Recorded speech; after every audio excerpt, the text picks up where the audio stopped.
Hey guys, welcome to day 7 of my 100 video series for real estate.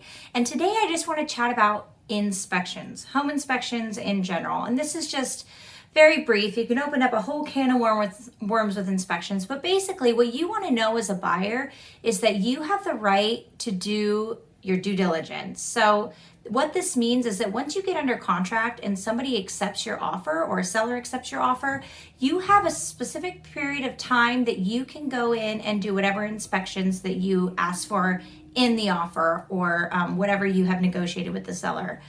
This is your time to go ahead and make sure that the house is in the condition that you want it in, or that you can see what you're actually purchasing and what you're getting yourself into, so that if you do see that there's something that may be in over your head, that you have the chance to negotiate or back out if that may be the case. So a lot of buyers that I work with, especially first-time home buyers, I always hear them say, if the inspection passes or if the inspection fails.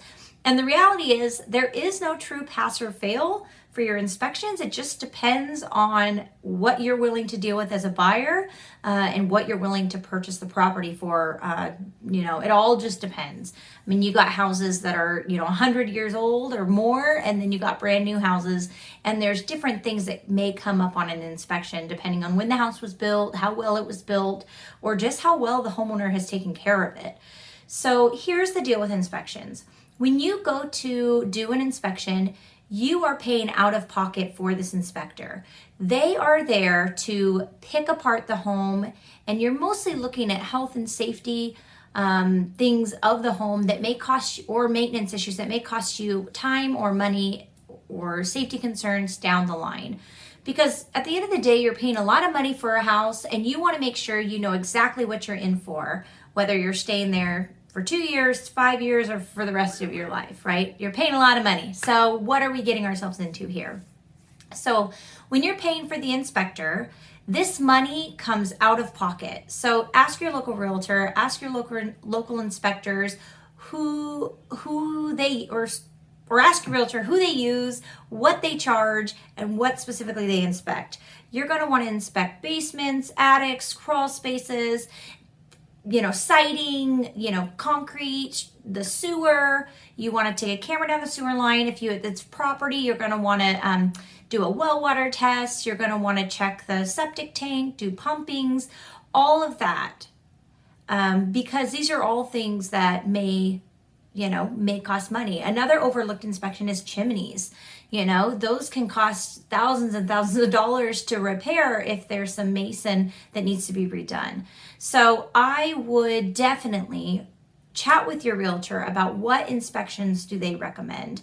What is common in the area? Some areas have dry rot and pest issues, and some have radon gas issues where there's not enough ventilation in the crawl space sometimes, and basements are more prone to it, but different areas are prone to different things. So you definitely want to chat with a realtor about what inspections are going to be most beneficial to pay for, to make sure that you're not biting or shooting yourself in the foot when you go to purchase this house.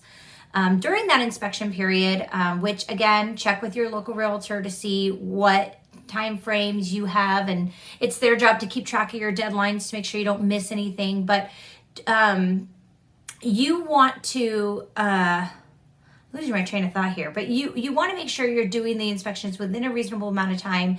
And then once you get those inspections back, it's not necessarily a pass or fail, but you need to figure out, okay, what are we dealing with? If there's a sewer line issue or root intrusion, what kind of issue is this, and how much does it cost? So once you get the inspections back, it's very, very common to get a professional or a contractor, plumber, electrician, whoever it may be that specializes in whatever repair it may need. It's very common to get them out at the property to give an opinion and a bid specifically on that issue. That way you know that, hey, there's an issue, and hey, this is how much it will cost, or hey, this is, on a scale 1 to 10 how important this issue may be or what issues may arise from this issue. So there's a lot more information you can find out after the inspection's back and after you get an expert out there to reevaluate. Once you reevaluate, I mean, if they come back and say, hey, this is a top 10 issue or a high tier issue, then it's something that you're going to want to handle right away. Then those are negotiable things with the seller. So you can always negotiate with the seller on whether or not you want them to do repairs or whether or not they can credit you some maybe money at closing to help you pay for those repairs.